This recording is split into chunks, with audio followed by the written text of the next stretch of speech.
Hello, നമസ്കാരം. പുതിയൊരു റിവ്യൂവിലേക്കാണ് നമ്മളെല്ലാവരും പ്രേക്ഷകരെ കൊണ്ടുപോകുന്നത്. അതിനു മുമ്പ് ചാനൽ ഒന്ന് സബ്സ്ക്രൈബ് ചെയ്യണം, ലൈക്കും ഷെയറും ചെയ്യണം. നമ്മുടെ പ്രേക്ഷകർ ഇതുവരെ നമ്മളൊന്നും സപ്പോർട്ട് തീരെ കുറവാണെങ്കിൽ എന്നാലും ഈ ചാനലിന് ഒന്ന് സപ്പോർട്ടും ലൈക്കും ഷെയറും ഒക്കെ തന്നാൽ സബ്സ്ക്രൈബും ഒക്കെ ചെറിയൊരു സിനിമ റിവ്യൂ ഒക്കെ ചെയ്യുന്ന ചാനലാണ്. ടോപ്പ് 10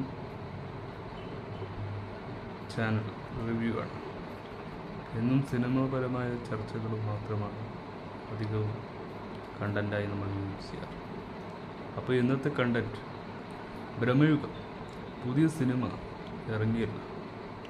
കഴിഞ്ഞ 15-ാം തീയതിയാണ് സിനിമ തിയേറ്ററിലെത്തിയത്.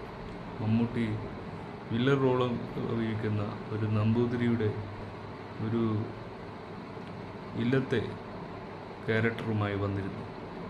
അർജുൻ അശോകൻ അതിലൊരു പ്രധാന ക്യാരക്ടർ അഭിനയിച്ചിട്ടുണ്ട്. ലളിതാമ്മയുടെ മകൻ അതിൽ ചെറിയൊരു ക്യാരക്ടറൊക്കെ അഭിനയിച്ചിട്ടുണ്ട്. സിനിമ കണ്ടു. മൈ ഒപ്പീനിയൻ, ഇപ്പോൾ റിവ്യൂ ആണ്. നമ്മുടെ ഒപ്പീനിയനായ നമ്മുടെ അഭിപ്രായമാണ് ഇനി പ്രേക്ഷകരിലേക്ക് എത്തിക്കുന്നത്. സിനിമ ഒരു ബ്ലാക്ക് ആൻഡ് വൈറ്റ് സ്റ്റോറി, അതായത് നൂറ്റാണ്ടുകൾ പഴക്കമുള്ള ഒരു കാലഘട്ടത്തിലെ ഒരു കഥ.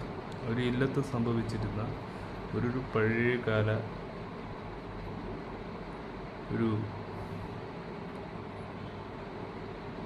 ഒരു കാര്യത്തെക്കുറിച്ചും അതിൻ്റെ സ്റ്റോറിയാണ്.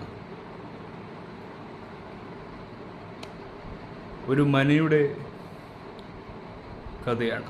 ആ കഥയിലെ ചില കഥാപാത്രങ്ങൾ നമ്മോടും നമ്മുടെ പ്രേക്ഷകരോടും സംസാരിക്കാനുള്ള പ്രകടനമായ ഒരു ക്യാരക്ടറാണ് മമ്മൂട്ടി ഇതിൽ അവതരിപ്പിച്ചിരിക്കുന്നത്. ഒരു വില്ലർ റോൾ തന്നെയാണ് ബ്രഹ്മയുഗം.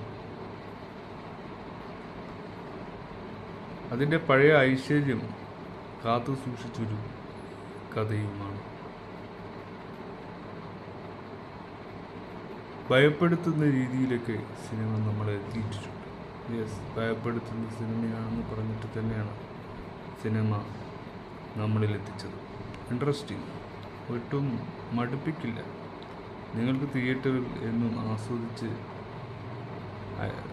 നന്നായി ആസ്വദിച്ച് തന്നെ ഇതിൻ്റെ ഡയറക്ടർ നമ്മളിലേക്ക് എത്തിച്ചു തന്നിട്ടുണ്ട്. രാഹുൽ സദാശിവനാണ് സിനിമ ഡയറക്റ്റ് ചെയ്തിരിക്കുന്നത്. സിനിമ ഏറ്റവും ആസ്വാദ്യതയുള്ളാകുന്ന രംഗങ്ങളിൽ പോലും മമ്മൂട്ടി അമാന്തിക്കുന്നു. സിനിമയെ ഉയർത്താനും എല്ലായിടത്തും പോയി തന്നിൽ നിന്ന് മികച്ച വേർതിരിച്ച് എടുക്കുന്ന ഒരു സിനിമയാക്കി മാറ്റിയിരിക്കുന്നത്. ഭയങ്കരവും ഭയാനകരവുമായ മമ്മൂട്ടിയുടെ മലയാളത്തിലെ ഹൊറർ സിനിമയാണിത്. ഇവിടെ കൊടും മുടിയിലെത്തി നിമിഷം നയിക്കും. അങ്ങനെ പല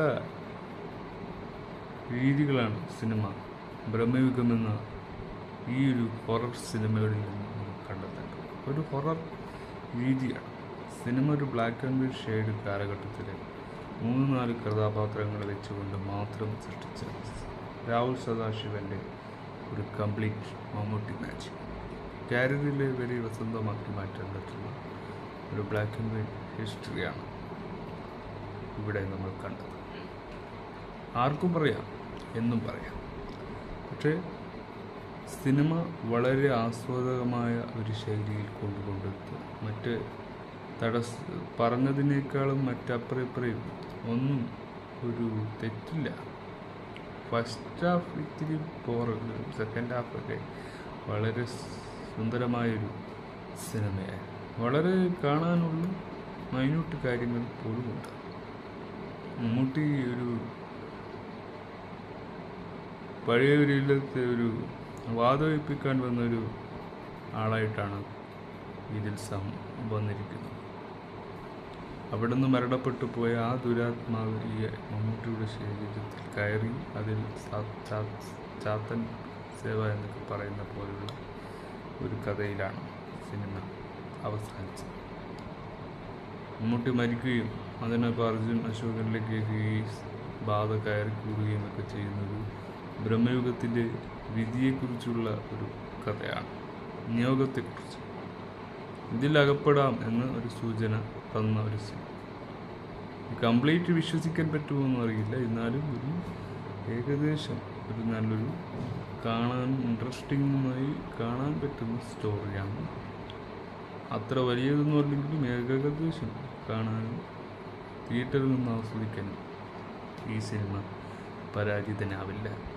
നല്ലൊരു സിനിമയാവും, നല്ലൊരു കണ്ടൻ്റാവും, നല്ലൊരു മെസ്സേജ് പാസ് ചെയ്യാം. Congratulation mister Rahul Sadasivam.